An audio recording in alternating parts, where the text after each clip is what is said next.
Évangile de Jésus-Christ, selon saint Jean 20, 1, 9. Tôt le dimanche matin, alors que le jour n'était pas encore levé, Marie de Magdala se rendit au tombeau. Et elle vit que la pierre de l'entrée avait été enlevée. Elle courut trouver Simon-Pierre et l'autre disciple que Jésus aimait.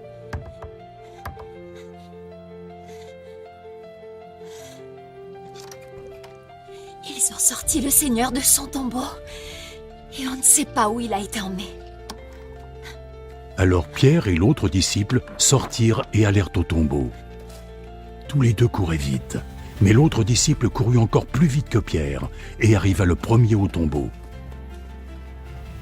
Il se pencha et aperçut les bandes de lin par terre, mais il n'entra pas. Simon-Pierre, qui le suivait, arriva et pénétra directement dans le tombeau.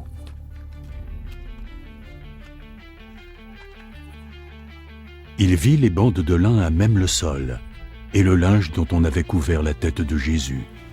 Ce linge n'était pas par terre avec les bandes de lin, mais il était enroulé à part. Puis l'autre disciple, qui était arrivé le premier, entra à son tour.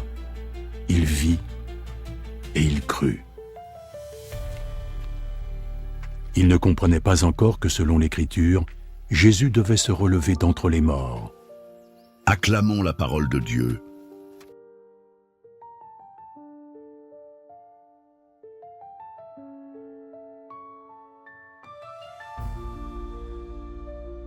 Il vit et il crut, une foi qui naît dans l'obscurité. Le récit de ce matin de Pâques commence dans l'obscurité. C'était encore les ténèbres. Marie-Madeleine marche dans la nuit, non seulement celle du matin, mais aussi celle de son cœur. Elle a vu Jésus mourir. Elle vient au tombeau, espérant au mieux honorer un défunt, pas retrouver un vivant. Mais elle découvre une absence. La pierre roulée, le tombeau vide. Cette absence devient source d'inquiétude. On a enlevé le Seigneur. Elle ne pense pas d'abord à la résurrection, mais à un vol, une perte, un scandale. Pierre et Jean courent. C'est l'amour qui les pousse, chacun à sa manière. Jean court plus vite, mais il respecte Pierre, l'aîné. Il s'arrête, Pierre entre, il voit les linges, Jean entre à son tour.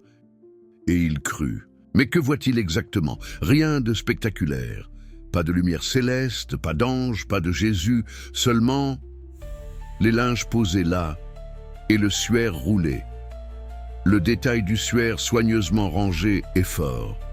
Ce n'est pas un tombeau pillé, c'est un tombeau ouvert par la vie. Jean voit et il croit. Il croit sans voir Jésus. Sa foi naît non d'une preuve matérielle, mais d'un cœur ouvert à la promesse. C'est cela la foi pascale, croire que la vie a triomphé. Ce passage nous apprend plusieurs choses concrètes. 1. La foi naît dans l'obscurité. Nous voulons souvent des signes clairs, du spectaculaire. Mais Dieu se révèle souvent dans le silence, dans l'absence apparente. Le tombeau vide n'est pas un cri, c'est un murmure qui appelle à la confiance. 2. Dieu agit même quand on ne comprend pas encore. Il n'avait pas encore compris l'Écriture. Et pourtant, j'en crois. La foi précède parfois la compréhension. Tu n'as pas besoin de tout comprendre pour faire confiance. 3. Chacun a son rythme pour croire. Pierre entre d'abord, Jean ensuite. Marie, elle, fera l'expérience du ressuscité un peu plus tard. Chacun de nous a un chemin personnel vers la foi. Ce n'est pas une course à la performance, mais une rencontre. 4. Le signe discret du suaire roulé. Cela nous rappelle que Dieu n'agit pas dans la confusion, mais dans l'ordre, la paix.